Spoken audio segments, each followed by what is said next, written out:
Deputy commissioner office lodhra में district vigilance committee का इजलास मुनक्किद हुआ। Additional deputy commissioner revenue Syed Mohammad Abbas Shah ने इजलास की सदारत की। मजीद देखते हैं डॉक्टर काज़म अब्बास बलोच की इस रिपोर्ट में। डिप्टी कमिश्नर ऑफिस लोधरा के कमेटी रूम में डिस्ट्रिक्ट विजिलेंस कमेटी का इजलास मुनक्किद हुआ।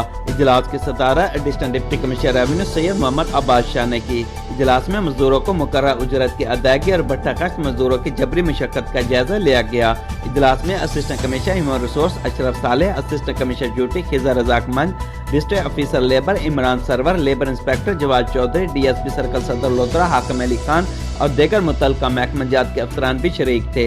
Additional deputy commissioner revenue Syed Mohammad Abbas Shah ने अफसरान को हदायत करते हुए कहा कि मेहनत कशों के लिए सोशल सिक्योरिटी कार्ड के इजरा के लिए महकमाना अक़दामात को मजीद तेज किया जाए और वाजबात अदा न करने वाले भट्ठा मालकान के खिलाफ भी कानूनी कार्रवाइयाँ की जाएँ। Additional deputy commissioner revenue Syed Mohammad Abbas Shah ने मुकर्रर उजरत से कम उजरत की अदायगी पर भट्ठा मालकान के खिलाफ कार्रवाई करने का सिलसिला जारी रखने और मेहनत कशों की फिलहाल तरक्की के लिए महकमाना अक़दामात को मजीद तेज करने की भी हदायत की। District officer labour Imran Sarwar ने additional deputy commissioner revenue Syed Mohammad Abbas Shah को ब्रीफिंग देते हुए बताया कि जिला भर में कैम 170 भट्ठा जात में 130 भट्ठा जात रजिस्टर्ड हैं, जबकि 40 भट्ठा जात गैर फाल हैं। उन्होंने मजीद बताया कि गुज़श्ता माह जिला भर में कैम भट्ठा जात के 155 बार अचानक मुआयने किए गए और चाइल्ड लेबर एक्ट के खिलाफ वर्जी पर 5 भट्ठा मालकान के खिलाफ मुकदमा दर्ज करवा कर इन्हें गिरफ्तार कर। कैमरा टीम के साथ डॉक्टर काज़म अब्बास बलोच, राज न्यूज़ लोधरा।